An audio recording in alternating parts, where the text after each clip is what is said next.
Sebelumnya perkenalkan Bapak dan Ibu, nama saya Tasriadi. Teman-teman bisa, Bapak dan Ibu bisa manggil saya Adi. Saat ini saya bekerja sebagai guru di SMK Negeri 1 Sumatera Barat. Saya sebelumnya peserta teacher training di Okayama University. Saya ikut seleksi beasiswa Max Teacher Training itu di tahun 2022 dan berangkat di Oktober 2023. Jadi mungkin ada sedikit perbedaan ya Bapak dan Ibu antara pengalaman seleksi saya dan Ibu Fatia. Tadi sudah sangat jelas sekali ya penjelasan mengenai persyaratan yang harus dipenuhi, terus juga tahapan tes, kemudian sertifikat bahasa dan lain sebagainya. Nah, saya sedikit memberi tips terkait proses seleksi ini. Kalau sepengalaman saya, dari pengalaman saya ya, untuk seleksi dokumen yang paling penting teman-teman isi form tersebut sesuai dengan apa yang diminta gitu. Teman-teman tidak perlu melampirkan dokumen-dokumen yang tidak dibutuhkan, misalnya sertifikat. Kalau teman-teman merasa punya banyak sertifikat, sertifikat itu mungkin nanti bisa dijadikan bahan ketika teman-teman dipanggil untuk tes interview. Jadi untuk seleksi berkas tidak perlu dilampirkan sertifikatnya. Nah, kemudian untuk seleksi interview, kalau tadi Bu Fatia sebelum COVID itu 5 peserta dipanggil untuk wawancara langsung. Nah, kalau saya kemarin tahun 2002 itu agak berbeda ya, teman-teman. Jadi kami dipanggil satu persatu memasuki ruangan dan di depannya ada 3 penginterview. Satu dari Kedutaan Besar Jepang dan 2 alumni. Jadi itu bedanya pengalaman eh, interview sebelum dan sesudah COVID. Nah, baik teman-teman, yang selanjutnya mungkin untuk bahasa Jepang ya. Jadi memang bahasa Inggris dan bahasa Jepang itu dua-duanya masuk ke dalam tahapan seleksi tertulis. Tapi teman-teman tidak perlu khawatir kalau rasanya tidak bisa berbahasa Jepang karena saya juga sama seperti Ibu Fatia. Sewaktu seleksi itu bahasa Jepang saya benar-benar nol. Saya tidak bisa membaca tulisan hiragana, tidak bisa membaca katakana. Jadi waktu tes saya masih ingat di Konjen Medan itu. Benar-benar hanya dalam beberapa menit saya udah selesai mengerjakan tes bahasa Jepang karena benar-benar tidak ada gambaran ini mau diapakan soal-soal ini gitu. Jadi untuk teman-teman yang merasa tidak bisa berbahasa Jepang, tidak perlu khawatir, maksimalkan saja bahasa Inggrisnya. Demikian yang ulasan terkait proses seleksi ya teman-teman. Hari ini saya mungkin akan lebih fokus bercerita tentang bagaimana sih aplikasi implementasi program teacher training di Okayama University. Baik teman-teman, ini adalah peta Jepang. Kalau teman-teman ditanya tentang kota-kota yang ada di Jepang, mungkin lebih familiar dengan kota-kota seperti Kyoto, Tokyo, Osaka, Nagoya, Kobe, dan lain sebagainya. Nah, saya teacher trainingnya di Okayama University. Nah, Okayama itu sendiri berada eh, ke arah barat dari Osaka. Jadi kalau teman-teman dari Kansai Airport itu bisa dicapai dengan kereta api memakan perjalanan sekitar 1,5 sampai 2 jam. Kemudian kalau menggunakan bus dari Osaka itu sekitar 3 sampai 3,5 jam. Selanjutnya ini why joining the program and why Okayama University. Apa alasan saya mengikuti program Max Teacher Training ini dan kemudian alasan kenapa sih saya memilih Universitas Okayama. Nah, teman-teman sebelumnya saya kuliah master dengan beasiswa LPDP dari tahun 2017 sampai 2018. Kemudian di tahun 2002 saya ingin melanjutkan pendidikan lagi tapi bukan yang jalur degree. Nah, itulah makanya saya tertarik dengan program Max karena ketika saya lihat programnya tidak terlalu lama, 1,5 tahun ya, dan saya yakin tidak terlalu banyak beban akademiknya. Itulah alasan pertama kenapa sih saya bergabung atau ikut seleksi program teacher training ini. Yang kemudian yang kedua, saya kebetulan suka mengamati hasil PISA dari periode ke periode ya teman-teman.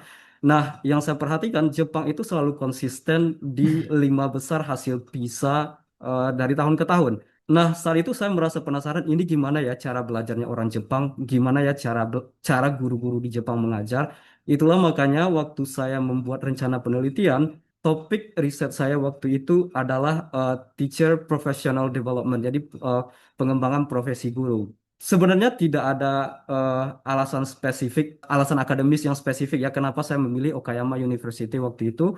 Tapi ketika memilih universitas tujuan, saya tidak mau ke daerah yang terlalu ke utara. misalnya Tokyo. Yang pertama karena terlalu padat, yang kedua daerah yang ke bawah itu tidak terlalu dingin. Kebetulan saya tidak terlalu suka dingin orangnya. Nah, dalam form list universitas itu waktu itu saya memilih 5 universitas, yaitu universitas yang berada di sekitar Osaka, Kyoto, Okayama, dan universitas lain.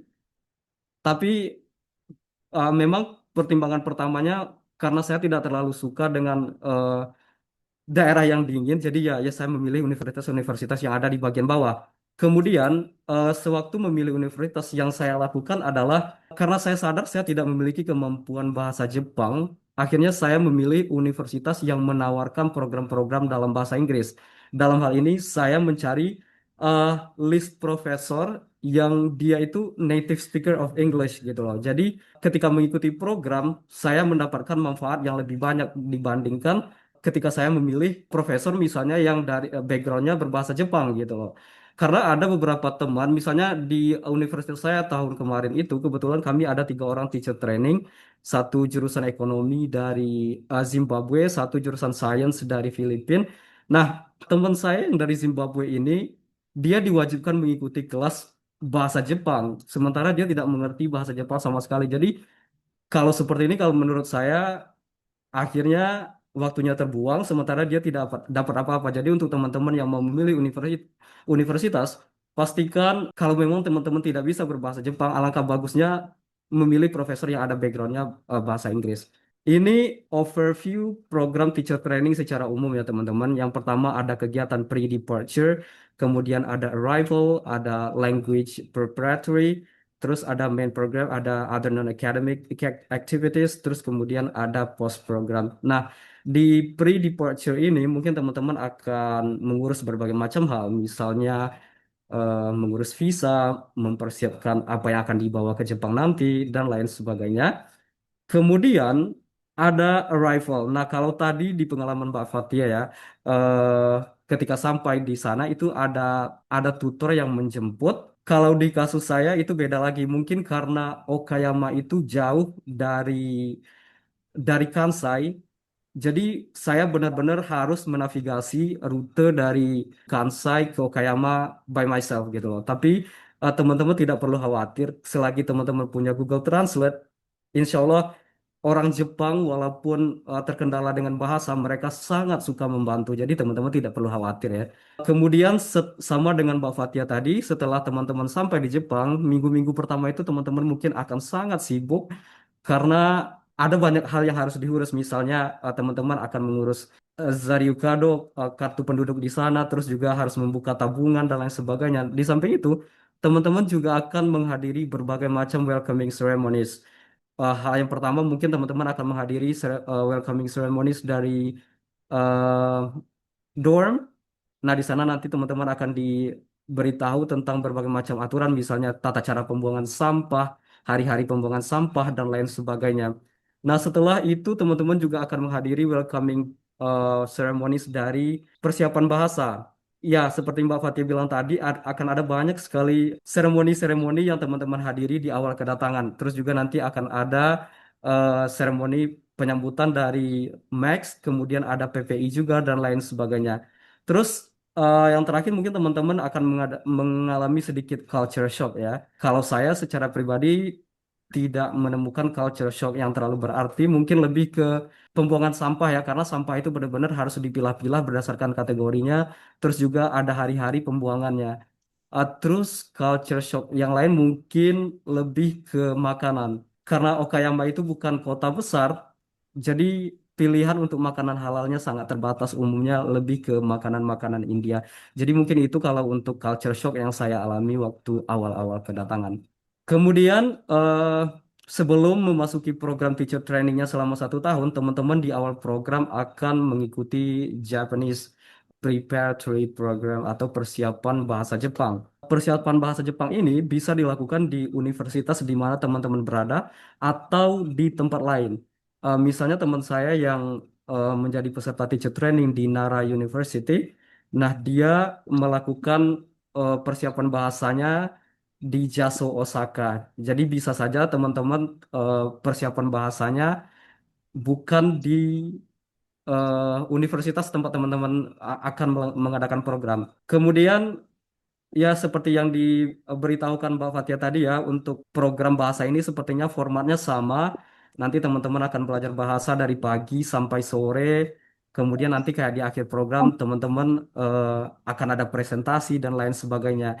Nah, eh, sekedar informasi kalau saya di tempat saya kebetulan belajar bahasa Jepang itu tidak hanya di 6 bulan pertama. Jadi teman-teman bisa mengambil pelajaran bahasa selama 1,5 tahun tinggal di Jepang. Jadi setiap semester itu teman-teman bisa mengambil program bahasa Jepangnya. Jadi saya waktu itu mengambil bahasa Jepang selama 1 tahun karena di tahun kedua saya sakit dan harus beristirahat dari kegiatan kampus. Jadi di tahun kedua saya tidak mengikuti, di semester kedua saya tidak mengikuti bahasa Jepang, tapi di semester ketiga saya lanjut lagi bahasa Jepang. Jadi salah satu manfaat program teacher training itu ini ya teman-teman, jadi teman-teman benar-benar bisa belajar bahasa secara gratis di negara asalnya. Next, ini inti dari program teacher training ya teman-teman. Setelah selesai persiapan bahasa selama 6 bulan, kemudian teman-teman akan dipindahkan ke fakultas masing-masing. Nah, di sini apa yang kita lakukan? Kalau kasus Mbak Fatia tadi, beliau melakukan riset di semester 3, di semester terakhir. Nah, kalau di saya dari awal semester 2, dari di semester 2 itu dari awal program itu eh, saya sudah disuruh oleh sensei menulis risetnya. Jadi udah mulai menulis introduction dan lain sebagainya. Kemudian, apakah riset yang teman-teman lakukan ini benar-benar sesuai dengan apa yang teman-teman tulis di awal pendaftaran? Jawabannya tidak. Eh, riset Rencana riset ini bisa saja berubah ketika teman-teman menjalani program nanti. Saya misalnya eh, awalnya rencananya tentang teacher professional development, tapi kemudian sesampainya di sana saya justru disuruh oleh sensei saya menganalisis buku bahasa Inggris tingkat SD yang ada di Jepang dan Indonesia gitu. Jadi saya membandingkan eh, textbook yang dipakai di Jepang dengan yang ada di Indonesia. Dan menurut saya ini sangat bermanfaat sekali karena kita jadi tahu, oh ternyata kurangnya textbook kita ini, kelebihannya ini gitu. Jadi untuk teman-teman terkait riset sangat besar kemungkinan ya untuk berubah dari rencana teman-teman. Terus, apakah semua teacher training students itu pengalamannya sama? Menurut saya tidak. Jangankan peserta antar universitas, saya dalam satu universitas saja itu kegiatan kami sangat berbeda. Misalnya teman saya yang jurusan sains, dia tidak melakukan riset sama sekali, jadi tidak menulis paper dan lain sebagainya. Jadi dia hanya kunjungan sekolah dan beberapa eh, seminar di dalam kampus.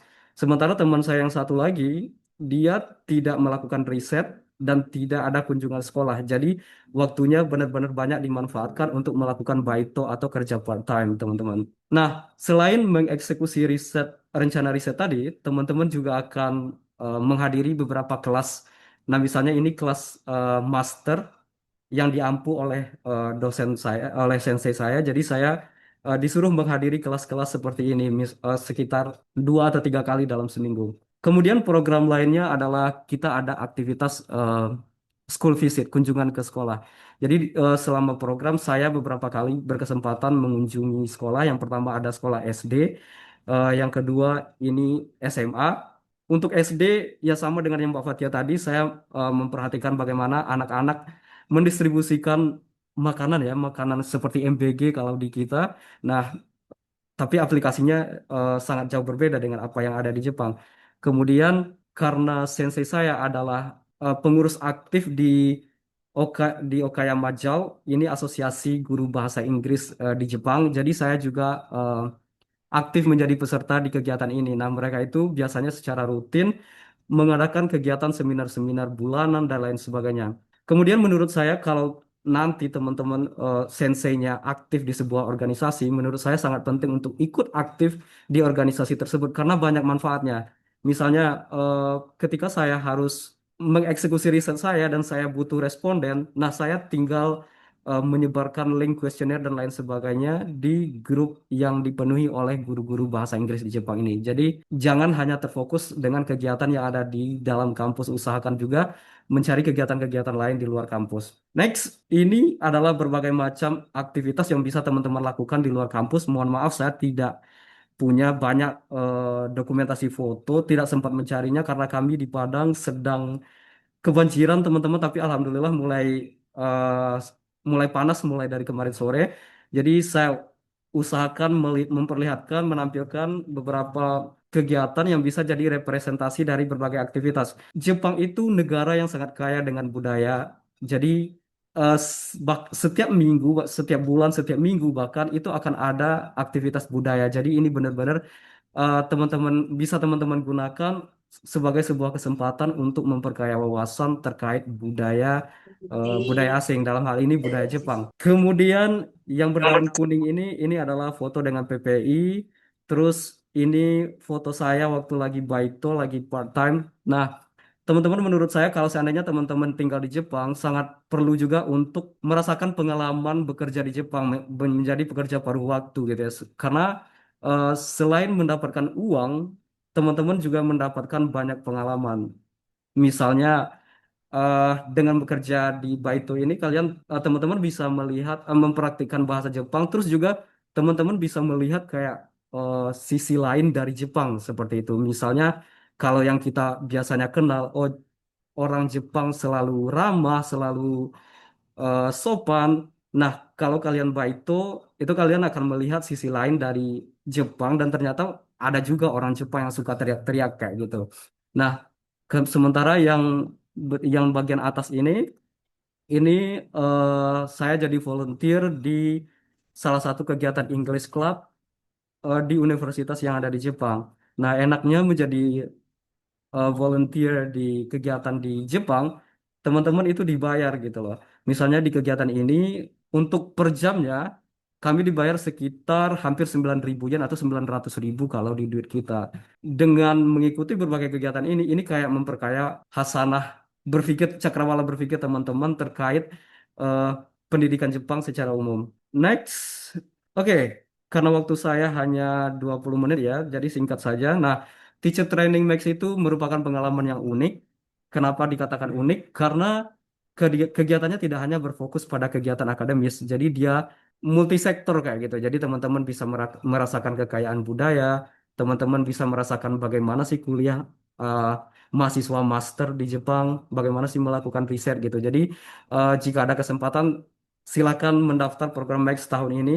Yang berikutnya, tinggal di Jepang bukan hanya tentang pengalaman yang enak, karena there will be some ups and downs yang teman-teman alami. Nah, untuk itu, ketika di Jepang, usahakan mempunyai support system yang bagus, yang teman-teman you can rely on them gitu, yang benar-benar bisa diandalkan ketika teman-teman lagi bermasalah dengan segala hal. Baik, sepertinya itu saja. Terima kasih atas perhatian teman-teman. Mudah-mudahan ada manfaat yang bisa diambil dari presentasi singkat ini. Untuk sesi berikutnya, saya kembalikan ke moderator. Terima kasih.